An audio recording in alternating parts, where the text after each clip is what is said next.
સુરતની આર્થિક કરોડરજ્જુ ગણાતી ધી વરાછા કોઓપરેટિવ બેંકના ડિરેક્ટરોની ચૂંટણી હવે જંગમાં ફેરવાઈ છે। સત્તા અને સહકારના આ મહાપર્વમાં આ વખતે નવા લોહીનો સંચાર જોવા મળી રહ્યો છે। વચન નહીં, વિશ્વાસના મંત્ર સાથે મેદાનમાં ઉતરેલા યુવા અને ઉત્સાહી ઉમેદવાર હિતેશભાઈ ભરતભાઈ જાસોલિયાએ વરાછાના રાજકારણમાં ગરમાવો લાવી દીધો છે। પલ એક્સપ્રેસે સીધી તેમની સાથે ખાસ વાતચીત કરી અને શું છે તેમનું વિઝન અને કેમ તેઓ સભાસદોનો અવાજ બનવા માંગે છે, જોઈએ આ ખાસ રિપોર્ટમાં। સહકારિતા ક્ષેત્ર એ લોકશાહીનો મજબૂત પાયો છે। એવામાં પણ આપણે સુરતની વાત કરીએ તો સુરતની વરાછા કોઓપરેટિવ બેંકની હાલ બોર્ડ ઓફ ડિરેક્ટરની ચૂંટણી યોજાવા જઈ રહી છે। એમાં પણ એક સુરતના જાગૃત નાગરિક તરીકે અને જાગૃત યુવાને ઉમેદવારી નોંધાવી છે। ત્યારે આપણે સીધી જ વાત કરવાના પ્રયત્ન કરશું કે ઉમેદવારી નોંધાવવા પાછળનું રીઝન શું છે। જી હિતેશભાઈ, તમને સીધો જ સવાલ કરીશ કે તમે આ બોર્ડ ઓફ ડિરેક્ટરની ચૂંટણીમાં ઉમેદવારી નોંધાવી છે એનું જણાવો। નમસ્કાર, હું હિતેશ જાસોલિયા। પલ ન્યૂઝમાં તમે જે ઇન્ટરવ્યૂ લેવાનો રસ દાખવો ને એ બદલ તમારો તો પહેલાં આભાર માનું છું, કારણ કે જ્યારે ખોટું થતું હોય ત્યારે ન્યૂઝ ચેનલના મિત્રો હોય એને અવાજ ઉજાગર કરવાનો હોય અને લોકોના પ્રશ્નોનું નિરાકરણ કરવાનું હોય। તો આ ચૂંટણીમાં મેં ઉમેદવારી તરીકે ફોર્મ નોંધાવેલું છે અને હું હાલ ઉમેદવાર છું અને આવતીકાલે 5/4/2026ના રવિવારના રોજ ધારુકા કોલેજમાં સવારે 8 કલાકથી 4 કલાક સુધી દરેક વરાછા બેંકના સભાસદ મિત્રોને હું વિનંતી કરું છું કે મત દેવા પહેલાં તો આવજો અને તમારે લોકશાહીમાં જાગૃત બનીને તમારે મત આપવાનો છે। હું શું કામ ઊભો રહ્યો આ ચૂંટણીમાં? કારણ કે ક્યાંક ને ક્યાંક અન્યાય થતો હતો, એવા અન્યાય સાથે ઘણા મિત્રો સર્કલ ભેગા થયા હતા, પરંતુ ક્યાંક ને ક્યાંક ઘણા મિત્રોએ ફોર્મ ખેંચી લીધા।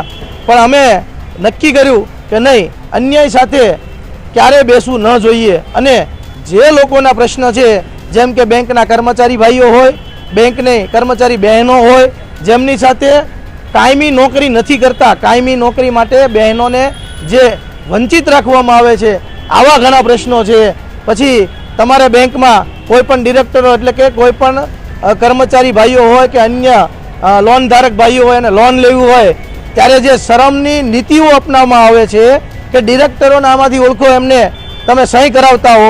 જ્યારે નાનો માણસ લોન લેવા જતો હોય ને ત્યારે આ ડિરેક્ટરને કોઈ ઓળખતો નથી, પરંતુ જ્યારે તમે આવું કેમ કહેવા હોય, તમે ડિરેક્ટર છો તો તમારે ઓળખાણની જરૂર શું છે? તમારે આ લોન ધારકને સીધી સહી કરી દેવી પડે કે કોઈ ઓળખાણની જરૂર નથી। આ તો ઓળખાણ કરાવવા માટે કે જે નાની લોન એટલે કે 2 લાખની 3 લાખની 5 લાખની લોન લેવી હોય માણસને, તો એ કોઈ ગેરંટેડમાં નથી રહેતા। જે ડિરેક્ટરો ચૂંટાઈને આવે કોઈ ગેરંટેડ નથી રહેતા। જો ગેરંટેડ રહેતા હોય તો આ બધી લોભ લાલચ અથવા તો તમારે એમની સહી કરાવવાની જરૂરિયાત પડતી હોય, પરંતુ આ તો લોન ધારકને એના ગામના આગેવાનને ફોન કરવાનો કે આમાંથી ડિરેક્ટરને તમે સાહેબ ઓળખો છો કોઈ? તો ગામનો આગેવાન એમ કહેશે કે તમારે શું કરવું છે? ગામનો આગેવાન એમ કહેશે કે તમારે શું જરૂરત પડી? તો કે મારે 2 લાખની લોન લેવી છે સાહેબ, તમે આ ડિરેક્ટરને ઓળખતા હોય ને તો મારે સાઇન કરાવી છે। આવી તો લોકોની મજબૂરી ઉત્પન્ન કરે છે। આ મજબૂરીમાં તમે કોઈ સેવા કરતા નથી, તમે ફક્ત ફોન કરો તો ડિરેક્ટર સહી કરી દે, પરંતુ એવી તો કેવી મજબૂરી? ડિરેક્ટરના નામ, મોબાઈલ નંબર તમામ ત્યાં મૂકવા જોઈએ અને સીધો જ ફોન કરવો જોઈએ આ લોન ધારકોને। આરબીઆઈના રૂલ્સ નથી સાઇન કરવા, પરંતુ આ બેંકના રૂલ્સ છે કે જે ફરજિયાત તમે ડિરેક્ટરોની સાઇન જોવી એટલે કે માણસને નીચો બતાવવાની જે પદ્ધતિ છે, આ પદ્ધતિનો પણ હું સખત વિરોધ કરું છું। અને આ સહકારી ક્ષેત્ર છે, બંધારણીય અધિકાર છે દરેક નાગરિકને ચૂંટણી લડવાનો।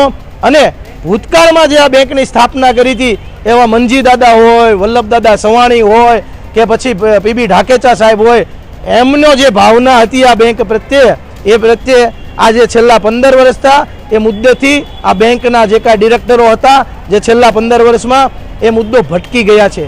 ત્યારે આ ચૂંટણીની ઉત્પન્ન થયું છે અને ત્યારે આ ચૂંટણી થવા જઈ રહી છે। આ ખુલ્લી હું વાત કરું છું, કારણ કે અન્યાય સામે જો અવાજ તમે આજે નહીં ઉપાડો તો ભવિષ્યમાં એટલે કે આપણા દીકરા દીકરીઓનું ભવિષ્ય ધૂંધળું છે।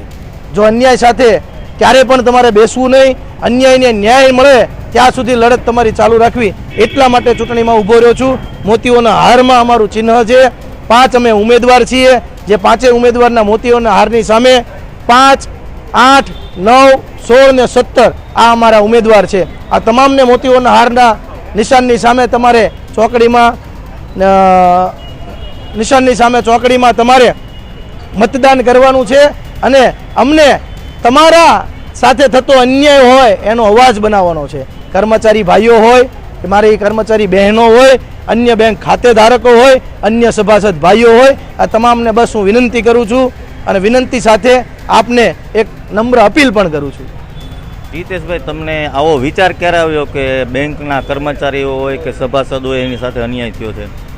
જ્યારે તમે કોઈ પણ લડાઈ લડવા નીકળો ને ત્યારે જે અન્યાય થતો હોય ને એ લોકો સાયલેન્ટમાં આવતા હોય, કારણ કે એમને પણ ક્યાંક ને ક્યાંક ડર છે કે હું આ બેંકમાં મેનેજરોને અથવા તો ડિરેક્ટરોને વાત કરું તો ભૂતકાળમાં ઘણા એવા દાખલા પણ બન્યા છે કે જેણે અવાજ ઉપાડ્યો છે એમને રજા આપી દેવામાં આવી છે. આમાં યુનિયન ખતમ આ કર્મચારીનું યુનિયન ખતમ કરી નાખવામાં આવ્યું છે. તો અન્યાય સાથે જ્યારે અવાજ ઉપાડતો હોય ત્યારે ઘણી નુકસાની થતી હોય, પણ અમને કોઈ નુકસાનીનો ક્યારે ડર છે નહીં, કારણ કે અમે ઇજ્જત કમાણા છીએ અને લોકોને ભવિષ્યમાં પણ ઇજ્જત કમાશું. અને તમે ઇલેક્શનમાં ઉમેદવારમાં વિજય થશો તો તમે કયા તમારા આગળના પગલાં રહેશે? આ સભાસદ ભાઈઓ અમોને વિજય બનાવશે તો અમારો પહેલો પ્રશ્ન એ હશે કે કર્મચારીનું જે શોષણ થાય છે એ શોષણનો પહેલો પત્ર મારો હશે. બીજો પત્ર મારો આરબીઆઈની ગાઈડલાઈન મુજબ તમારે કામ કરવું પડશે. જે કાંઈ ભૂતકાળમાં તમારા કાંડો હોય કદાચ નીકળે તો હું એ કાંડો પણ બહાર લાવીશ અને ખુલ્લીને દેખાડીશ લોકોને કે જો આ ચૂંટણી નહીં થવા દેવાના કારણો છેલ્લા 15 વર્ષમાં જે એક હતું શાસન કરી રહ્યા છે. બેંકની સ્થાપના 31 વર્ષ થઈ, પણ 31 વર્ષના શાસનમાં હું છાતી ઠોકીને કહી શકું કે આ પાટીદાર સમાજના વિરલાઓ અને આજના ભામાશાઓ જેમણે એમના પોતાના પરસેવાના કમાણી અને પોતાના પૈસે બેંક ઊભી કરવામાં ખૂબ મોટું યોગદાન આપેલું છે. તો આ ભામાશાઓ પણ અત્યારે જે પેનલમાં છે એમની સાથે રહી અને ક્યાંક ને ક્યાંક મુદ્દો ભટક્યા છે ને તો એ મુદ્દોને સાચા રસ્તે લઈ જાય એવી અપેક્ષાથી અમે પણ ઉતર્યા છીએ અને એ પણ અમારી સાથે ઉતરેલા છે.